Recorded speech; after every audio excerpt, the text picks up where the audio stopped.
I got it. Okay, we're recording now. All right.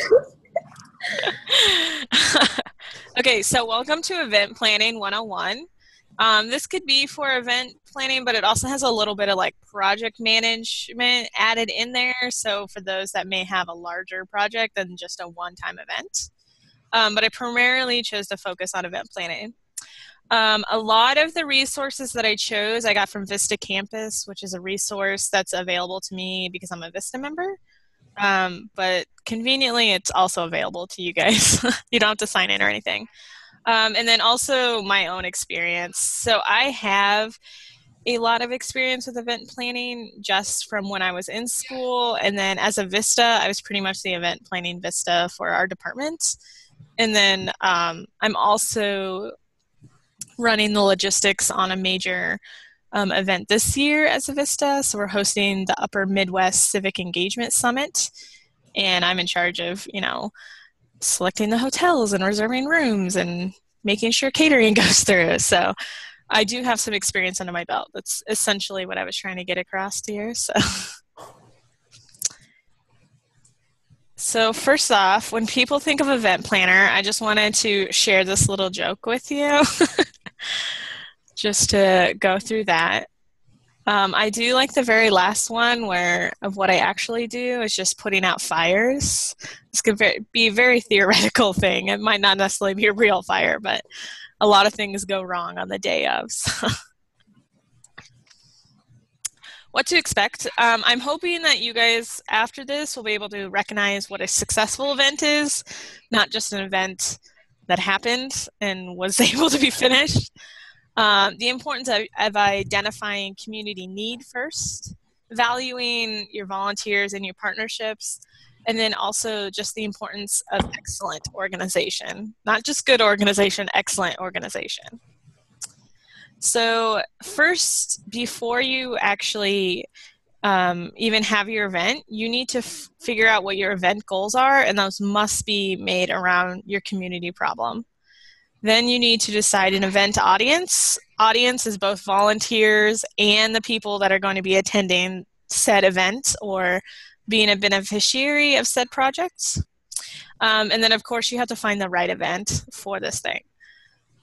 So event goals is something where you really need to look at your community. And now community can be very broad. It can be the state, your country, your city, but it can also be if you're missing something on campus.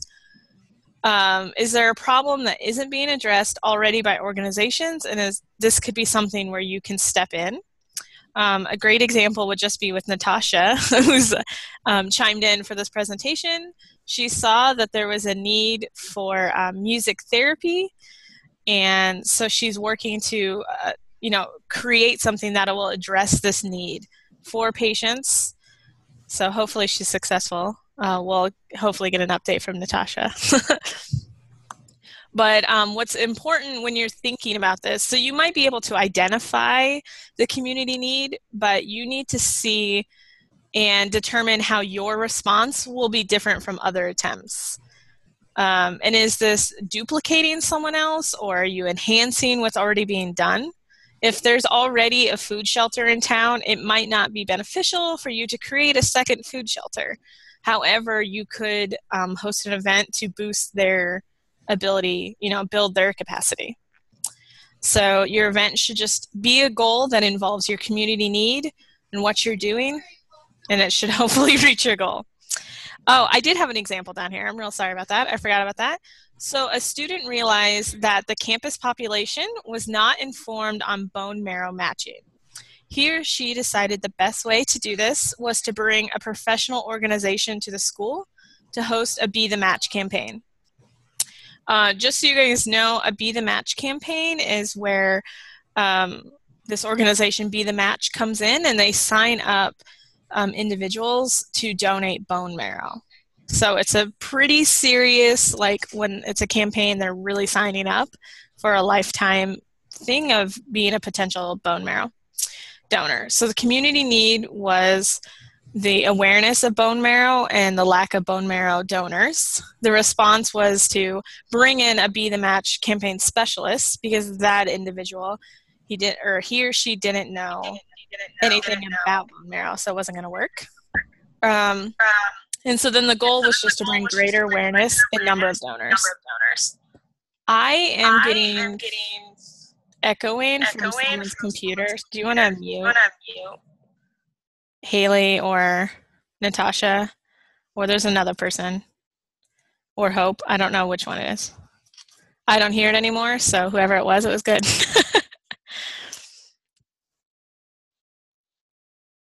Sorry about that. So next thing, after you realize what your goal is, you need to pick the right events. So the event should have a goal, of course. You know, is your event to raise awareness? Is it to raise money for a certain thing? Build community engagement? You know, that goal can be varied just depending on what your community is. The event should be centered around those needs, just like the last slide said. So, and then you should also, the activity should be something that's attainable. So don't plan a $500,000, you know, event that requires 100 volunteers if it's just you got 20 bucks and your roommate. So you have to, you know, dream big, but also dream reasonable because it is an event. So an example I used of a real life example would be Avista decided that he or she wanted to host a service project on campus. And this was creating fleece blankets, fleece tie blankets. However, the normal source of fundings, because they do this multiple times, that fell through. And so the Vista still wanted to do this project, but they had to really think out of the box and find new ways to fund this. Just because the grant was gone. The Vista was successful, just so you know. The third section that's important when you're trying to just narrow down your event would be focusing on the event audience. So first you have your volunteers. These would be those individuals that are helping you the day of the event or the big, you know, campaign that you're having. But you also need those volunteers to help move the whole planning process of the project forward. So you're really wanting to attract and then retain leaders. Sometimes this can be difficult. We kind of discussed at your retreat that sometimes it's hard to find those leaders or to find leaders that have enough time to do these events. So one, I have a couple, you know, ways to help promote and encourage, you know, good volunteers to sign up. One would be just to continue to remind them that the event they're volunteering for or this whole process is a special cause and it would mean a lot to them, you know, convince them to join your side. You also want to ensure that they have, you know, simple job titles like a committee member or leadership staff so that they feel that they're being recognized for all the work that they're going to put into it. It may seem arbitrary to add that, but, you know, when they are actually looking for a job, they can be like, well, I was, you know, the chairperson for this board for this huge event we held. So also you might consider compensating them for their efforts. And I'm not thinking an actual like money compensation, but maybe inviting them over for a pizza party or at the event, ensuring they're getting recognition by having them stand on stage and saying, hey, this is my crew that put it together. Just that sort of thing. The other half of the event audience is your actual attendees and the beneficiaries of your events. So you can't have an event if there's no people there, then it's just you in a building. So you need to make sure that you're actually attracting people, especially if this is like a fundraising event, for instance, or if you're trying to raise goods for the food bank, you want to make sure you have enough people there so it is a successful event. However, when you're deciding your event audience, you want to make sure they're fitting your event. So for instance, you don't want to invite senior citizens to a rave at a local club for your fundraiser. You know, you might want to start targeting college students, for instance, in that one. So just kind of know who you want your audience to be. Now, the actual planning of an event. So after you have recognized the community need, you realize what you want your event to be, and you've discovered how many, hey Selena, can you hear us? Hey.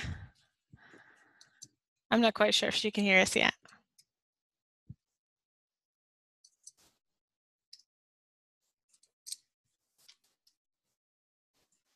I'm gonna send a quick snap or a quick chat real quick.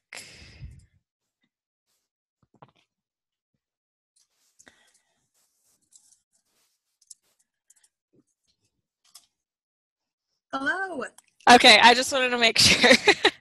Sorry, I've been having problems with my audio and the internet here. No, that's fine. We have been discussing for a little bit, but I was just recapping the last 3 slides, so you're good. Okay. So we just talked about that first, you need to understand what the community need is. Whether the community is your campus or the state or the city, just understanding the community need. Then identifying what the right response would be to that need, whether it's fundraising, building awareness, that sort of thing. And then targeting the right audience, the right volunteers for that event, and then targeting the right attendees and the beneficiaries for whatever you're planning. And now we're to the actual planning stage. Okay. It was a quick recap there for you. So the number one tip I would say for anytime that you're planning an event or anything of that nature, that you need to have a lot of organization and a lot of attention to detail. It requires it. So making a schedule or a project map to help keep you on track is very helpful. Recording every detail. So every time you have an email or you attend a meeting, you should be taking notes, or if you have a phone call, taking notes. This will help you so that you can remember when you have to, think about, recall what someone had said. But it's also good if you want this event to be a reoccurring thing, for instance. That way you can pass it on to the next person that would step into your role. So they can see, how everything progressed. They might not need to see all your notes, but at the end you could condense them and say, this is the things that happened, this is what should be done next year, that sort of thing. My last tip is always to continuously remind everyone. So the volunteers that are helping you before the event, attendees, and then your partners for your event. Especially in this civic engagement, community engagement world, everyone is extremely busy and your event might not be high on their list. And so just continuously reminding them so that they will be there. The first part of making an event successful would be to have a project map or an overall schedule. Now, this is something that would start out very tentatively. For example, you want to host Service Day. It'll be in April, but you don't know the date. You don't know who's going to be involved. You just need to start with something and then work your way backwards. Also, don't forget that your schedule doesn't end when your event happens. The schedule will continue after the event because you'll have some steps for that. When I email you guys at the end, I have examples of task lists that you can use to help establish what you should start doing for your project map. So your project map is going to be something that, it does have the timeline of what's going to happen, but it'll also list what everyone should be doing, what your goals are for the event, who your partners are going to be. It'll essentially list everything to be thinking of as you're planning. I did put some examples of a long-term schedule. So this is an example of it working backwards. So April is your event. You don't know the date. 1 week before, however, you want to make sure you have 700 volunteers signed up at the latest. 3 weeks, you want to release a sign up. 4 weeks before, you want to ensure you have, 40 volunteers. 4 months beforehand, you want to establish your planning committee. And then right now, you could be researching service projects and what is required to host an event this large. while a short-term one might be more like Monday, I need to go over the schedule with my team. The next day, I want to do other things. So it's definitely a little bit different. An example of a day of would be, 9 a.m., double check every detail, 10 a.m., meet the volunteers, 11 a.m., greet the guests. Has much clearer detail, times where everyone should be. The one I have for the event that I'll be that I'll be helping with in May, it has everything planned out to, every 10 minutes and who should be where and how many volunteers I should have at a table. So that sort of thing. For your event, you'll definitely need volunteers. We kind of touch base on finding the right volunteers. But just things to think about is that, volunteers, many hands make a light load. However, too many hands in the kitchen, that can lead to burnt toast. I just added the burnt toast because I never remember what comes at the end. So you need to find the right amount of people. You don't want to have too many volunteers, but they'll definitely be needed. You want a few volunteers to be part of, the leadership of your events. You can't possibly do everything if it is a fairly large event. So you need to delegate some tasks, not everything, but some tasks. Just do that, by enticing them to the event, like we said earlier, giving them credit and recognition that they deserve for helping you. But also understand different recruiting aspects. So advertising for your volunteers. They say that the number one way to get a volunteer to help you is by personally asking them. You can keep sending them flyers and keep sending them emails, but when you personally ask them, it just clicks something and they're more likely to say yes. Not everybody, but more likely. So after you have your volunteer set, good job, you guys. You've got that recruitment down. Establish your main volunteers versus your event volunteers. Yeah, they'll definitely, serve two different purposes, as I hope you guys can see already that, leadership's going to help you plan while the event volunteers are going to be at your event. Start scheduling your planning meetings to get the program off the ground. And right from the beginning, you definitely want to make it so that everyone is accountable for the event. You do this by establishing different roles, especially roles like publicity coordinator or volunteer manager or someone that's in charge of thank yous. Because if they do have a specific task they're in charge of, a person is more likely to follow through with their programming.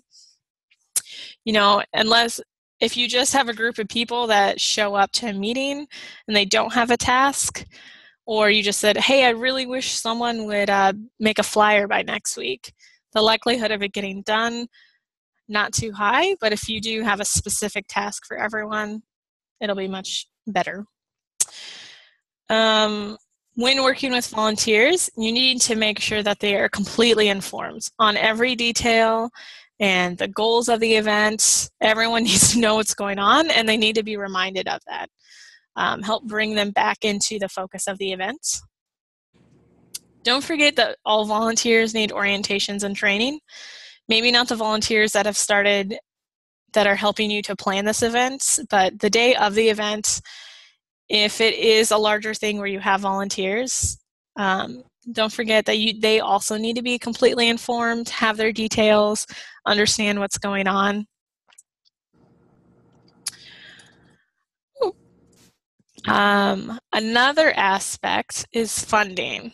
So this would, if you're hosting a big event, and funding can be a little tricky, and some people don't want to even deal with it. They want to, nope, I'll just host an event I could afford, or I'm going through a department and they'll pay for everything. However, this doesn't always work, and you have to think about that funding products and services, they can come through different avenues. So a lot of people might think of grants, and they could get a grant for a huge event. Our office was just running, well, we still are, we're running MLK Day grants. So it's to help someone, help different departments on universities do something. So I have a couple vistas that are applying, and they're hoping to host an outreach meal packaging event. So they wouldn't have been able to pay for that unless they had applied for this grant. So grants are great options. However, they're not always obtainable, or they don't make sense for your events. So it might be something that you consider looking for in-kind donations. In-kind is where someone has donated something that's not of cash value. So, a restaurant might donate part of the food for your event, or they might donate plates and cups for some reason. I don't know why they would donate that, but that sort of example. In-kind can also be services. So maybe you found a singer for your event that, said they would do it for free, or if you're hosting a tax night, you're helping low-income individuals fill out their taxes. You might look to accountants who would be able to donate their time to help you with this event. Those would definitely be in-kind as well. So just don't be afraid to get creative. Go to business and churches. They can offer you meeting space if they don't want to give you money. Or colleges might be interested in helping if they can do research to be part of it. Neighborhood associations can help with your community outreach. So you can find help in a lot of locations that's not just money, not just receiving funds from people.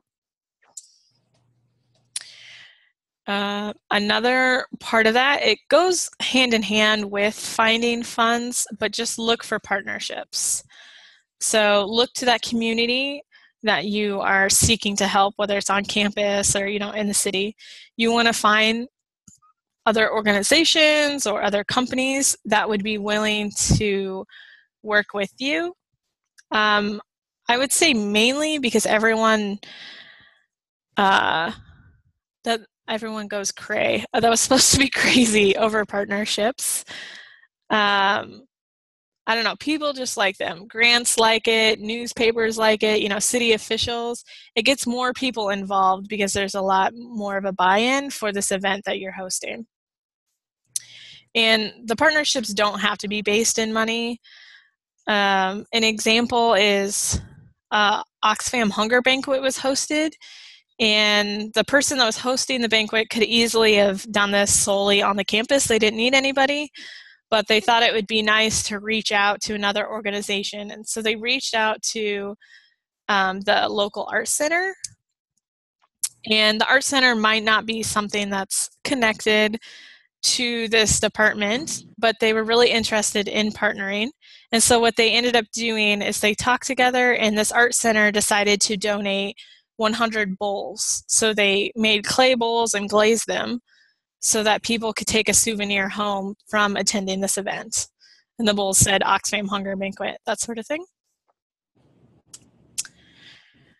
Another part of considering your event is just key pathways of communication. So you always want to follow the chain of command, especially if you guys are doing an event on campus. I don't know how many of you run into this yet, but there's definitely an imaginary line that you have to follow when you're getting permission for things.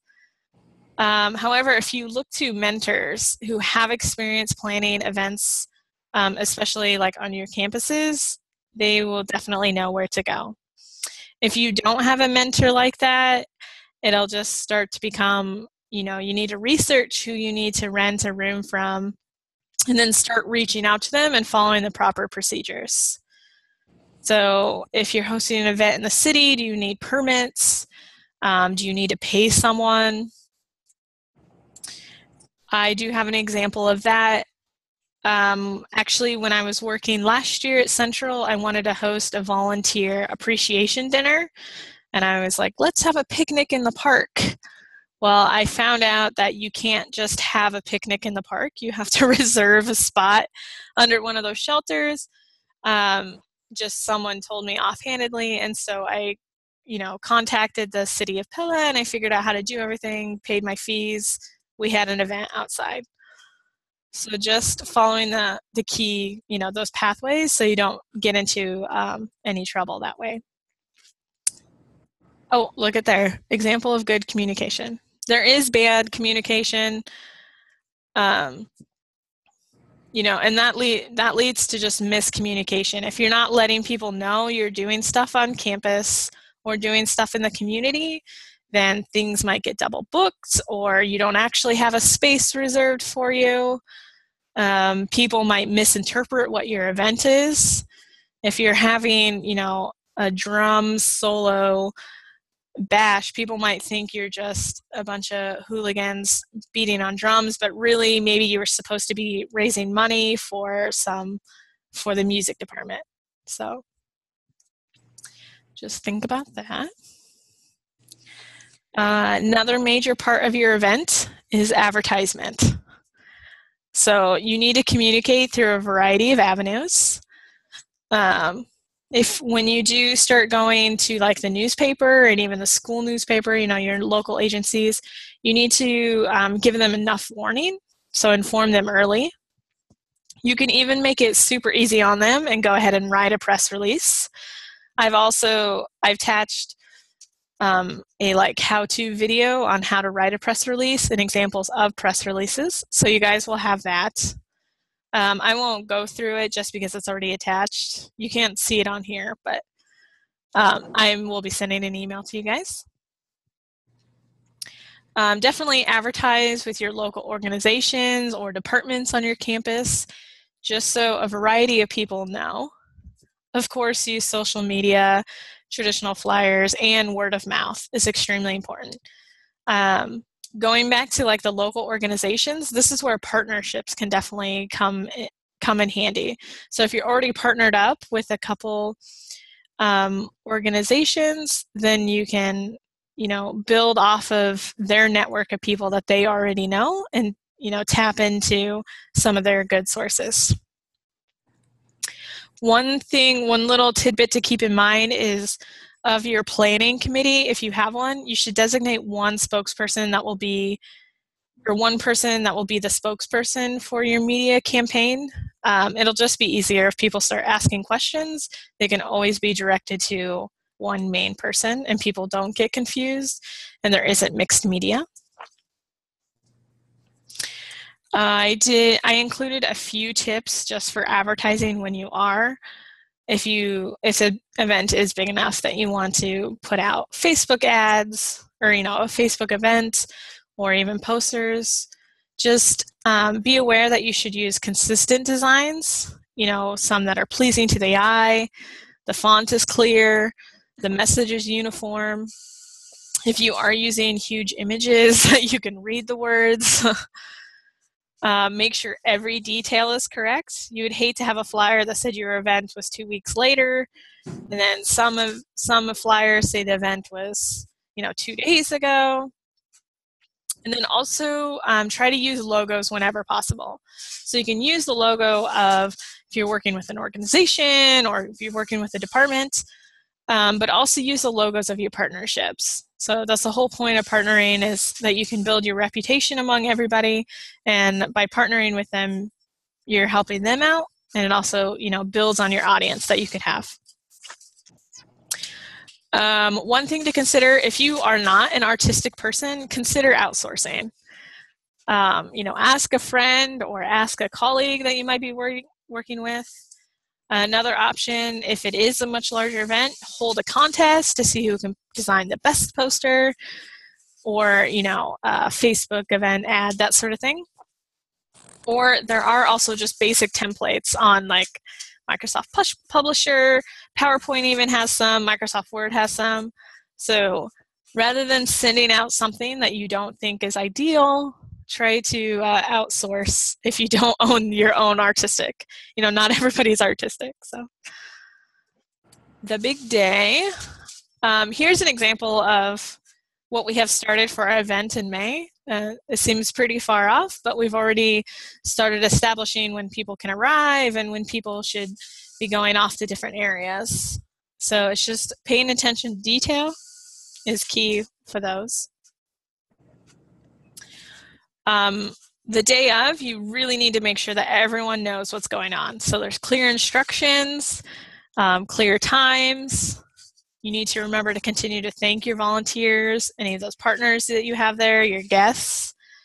If it is an event that requires waivers or consents, make sure you're getting those gathered. You don't need to be getting in trouble on the day of. Just remember to follow your schedule, but always have a contingency plan because nothing goes as expected. Ensure your partners are comfortable, your guests are comfortable, and then just again, remember to thank everyone that's around you because they're also putting in a lot of work to be there for you. Now, when it comes to after the events, you have to think, on the logistics side. So was everything returned? Did you borrow chairs from an organization that was next door? If you are borrowing event space from a church that was down the street, did you make sure the space was clean? You don't want them mad at you. Make sure those volunteers and guests are thanked again. So yeah, recognizing the efforts of everyone that was involved. I'm always a huge proponent to thank you cards, handwritten thank you cards. However, if you are hosting a huge event, obviously that's not a plausible option, but just think about it. Or if you do have a speaker come to your events or specific donors, definitely do not, don't underestimate the effect of a handwritten thank you card. If you do have an event with like 100 volunteers, maybe an email is okay, but don't forget to just follow up with them later so they don't feel like you've forgotten them.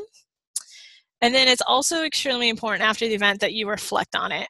Now, I'm not saying you have to write a 3-page paper like saying how you've changed as a person, but really it's something where you need to compile your notes about what went great, what went wrong, what are potential partners that you've realized would be great for the events, any suggestions that you have for next time you host an event, or if you want this event to be an annual thing for the next person that would come in after you. Because as a student, you will disappear. And also these notes could be helpful if you are hosting another event.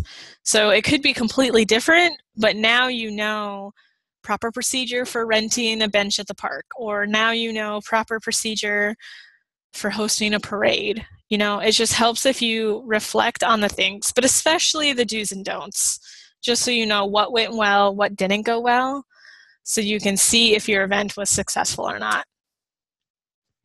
So I included a few little jokes if you want to read through them, just to get us through this long presentation. But out of all of those, I'm pretty sure my favorite is how do you organize a space party? You plan it. Just one right there. That's mine.